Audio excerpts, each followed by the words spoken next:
اعوذ باللہ من الشیطان الرجیم بسم اللہ الرحمن الرحیم وبہ نستعین وہو خیر ناصر ومعین۔ سلسلہ دروس معارف قرآن و اہل بیت میں ماہ رمضان کے عنوان سے یہ آج 16واں درس ہے۔ ماہ رمضان کی 16ویں شب کی مخصوص نماز 12 رکعت ہے، دو رکعت کر کے، جس کی ہر رکعت میں حمد کے بعد 12 مرتبہ سورہ تکاثر پڑھنا ہے۔ اور ماہ رمضان کے 16ویں روزے کا ثواب روایت پیغمبر اسلام صلی اللہ علیہ وآلہ وسلم میں ہے۔ کیا حضرت ارشاد فرماتے ہیں، اللہ تبارک و تعالی تم لوگوں کو 16ویں روزے کے عوض جو اجر عطا کرتا ہے وہ یہ ہے کہ جب تم لوگ قبروں سے نکلو گے تو تمہیں 60 لباس پہننے کے لیے اور ایک اونٹ جس پر سوار ہو کر میدان محشر میں وارد ہوگے، اور ایک بادل تم لوگوں کے سروں پر سایہ کیے ہوگا جو روز قیامت کی گرمی اور حرارت سے تمہیں محفوظ رکھے گا۔ روایت کا حوالہ کتاب فضائل اشہر الثلاثہ صفحہ نمبر 81۔ ماہ رمضان کے 16ویں درس کی دعا 16ویں دن کی دعا کا ترجمہ یہ ہے کہ اے اللہ، اس دن مجھے نیک لوگوں کے ساتھ دوستی رکھنے کی توفیق عنایت فرما، اور برے لوگوں کی دوستی سے دور رکھ، اور اپنی رحمت کے ذریعے آخرت میں پناہ دے، اپنی الوہیت کے ذریعے اے کائنات والوں کے معبود۔ اس آج کی دعا کی مختصر شرح و تفسیر اس طرح سے ہے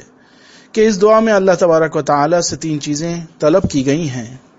نمبر 1 نیک لوگوں کی دوستی، نمبر 2 برے لوگوں سے دوری، اور نمبر 3 سکون ذہنی۔ پہلا مطلب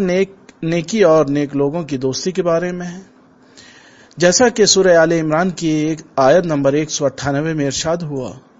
نیکی یہ نہیں ہے کہ اپنے رخ کو مشرق و مغرب کی طرف کر لو، بلکہ نیکی یہ ہے کہ اللہ و روز قیامت و ملائکہ و انبیاء پر ایمان رکھو، اور اللہ کی محبت میں رشتہ داروں اور یتیموں اور مسکینوں اور مسافروں اور سوال کرنے والوں اور غربت زدہ مسافروں کی مدد کرو، اور نماز قائم رکھو، اور زکوٰۃ ادا کرو، اور اپنے کیے ہوئے عہدوں کو پورا کرو، اور سختی اور تکلیف اور لڑائی کے وقت صبر کرو، اور ایسے ہی لوگ سچے اور پرہیزگار ہوتے ہیں۔ اس آیت کا حوالہ سورہ بقرہ کی آیت نمبر 177 ہے، اور جو سورہ آل عمران کی آیت نمبر 198 ذکر کی، اس میں ارشاد ہوتا ہے، جو لوگ اپنے پروردگار سے ڈرتے ہیں ان کے لیے بہشت کے باغات ہیں جن کے نیچے نہریں جاری ہیں، جہاں وہ ہمیشہ کے لیے رہنے والے ہیں۔ یہ اللہ کی طرف سے میزبانی کا سامان ہے، اور جو کچھ بھی اللہ کے پاس ہے وہ نیک لوگوں کے لیے زیادہ بہتر ہے۔ سورہ مطففین کی آیت نمبر 23 اور 24 میں 22 سے 25 تک میں ارشاد ہوا، بے شک نیک لوگ نعمات میں ہوں گے، تختوں پر بیٹھے نظارے کر رہے ہوں گے، تم ان کے چہروں پر نعمتوں کی شادابی ملاحظہ کرو گے، انہیں خالص بہشتی شراب پلائی جائے گی۔ لہذا روایات میں نیک لوگوں کی دوستی کے فوائد جو ذکر ہوئے ہیں، جیسا کہ نبی اکرم صلی اللہ علیہ وآلہ وسلم سے روایت ہے کہ آپ نے ارشاد فرمایا، تین چیزیں نیکیوں کا دروازہ ہیں، نمبر 1 سخاوت، نمبر 2 پاکیزہ کلام، اور نمبر 3 اذیت پر صبر کرنا۔ روایت کا حوالہ کتاب منتخب میزان الحکمہ باب نیکوکاری، روایت نمبر 756۔ دوسرے مقام پر نبی اکرم صلی اللہ علیہ وآلہ وسلم کا ارشاد ہے، بے شک نیکی اور صلہ رحمی عمروں کے طولانی ہونے اور علاقوں کے آباد ہونے اور مال کی زیادتی کا سبب بنتی ہیں، چاہے وہ معصیت کار قوم ہی کیوں نہ ہو۔ روایت کا حوالہ کتاب نیج الفصاحہ صفحہ نمبر 276۔ تیسرے مقام پر امام محمد باقر علیہ الصلوۃ والسلام کی یہ روایت ہے کہ آپ ارشاد فرماتے ہیں، نیکی کو چھپا کر کرنا اور صدقہ دینا فقر کو دور کرتے ہیں اور عمر کے طولانی ہونے کا سبب بنتے ہیں،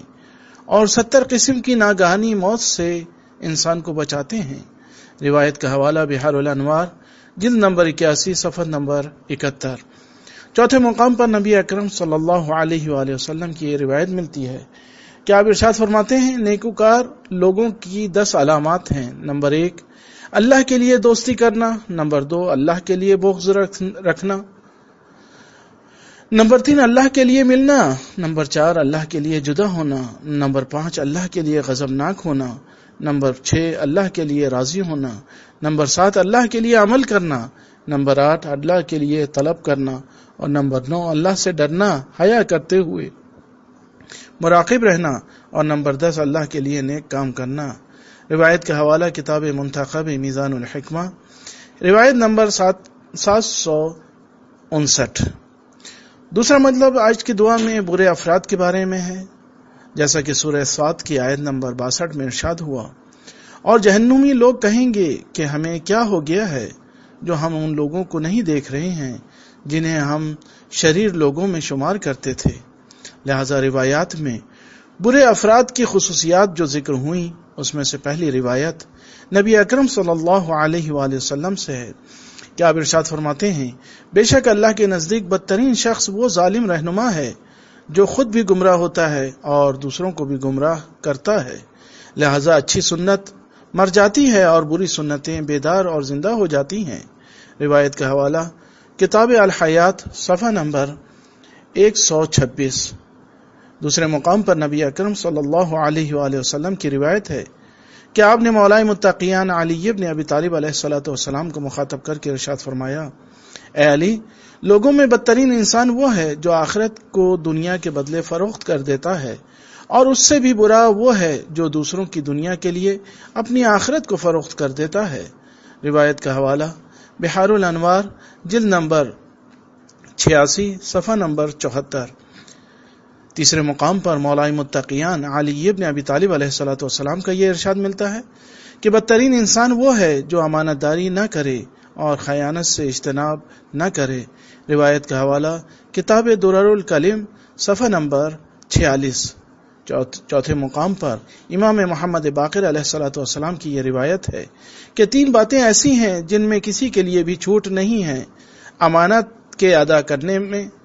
چاہے امانت نیک انسان کی ہو یا برے انسان کی، اسے لوٹانا ہوگی۔ نمبر 2 عہد کا پورا کرنا، چاہے نیک افراد سے کیا ہو یا برے افراد سے۔ نمبر 3 والدین کے ساتھ نیکی کرنا، چاہے والدین نیک ہوں یا برے ہوں۔ روایت کا حوالہ کتاب ارشاد القلوب جلد نمبر 1 صفحہ نمبر 77۔ پانچویں مقام پر چھٹے امام علیہ الصلوۃ والسلام سے یہ روایت ہے کہ ایک دفعہ حضرت عیسیٰ نے اپنے حواریوں کو مخاطب کر کے ارشاد فرمایا، اے جماعت حواریین، اللہ سے دوستی کرو گناہ گاروں سے بغض رکھنے کے ذریعے، اور اللہ سے نزدیک ہو گناہ گاروں سے دوری کے ذریعے سے، اور اللہ کی رضایت کو طلب کرو گناہ گاروں کے پر غضب کرنے کے ذریعے، اور جب کسی کے پاس بیٹھنے کا دل چاہے تو جن کی باتوں سے تمہارے عمل میں اضافہ ہو اور انہیں دیکھنے سے تم میں اللہ کی یاد آئے اور وہ تمہیں آخرت کے لیے عمل کرانے کی طرف رغبت دلائیں تو ان کے ساتھ بیٹھو اور ان کے ساتھ میل جول رکھو۔ روایت کا حوالہ کتاب ارشاد القلوب جلد نمبر 1 صفحہ نمبر 77۔ اور آج کی دعا میں تیسرا مطلب ذہنی سکون حاصل کرنے کے بارے میں ہے۔ قرآن میں ذہنی سکون کے بارے میں ارشاد ہوا چند خصوصیات کہ جو انسان کے ذہنی سکون کا سبب بنتی ہیں۔ نمبر 1 یاد الہی، جیسا کہ سورہ رعد کی آیت نمبر 28 میں ارشاد ہوا،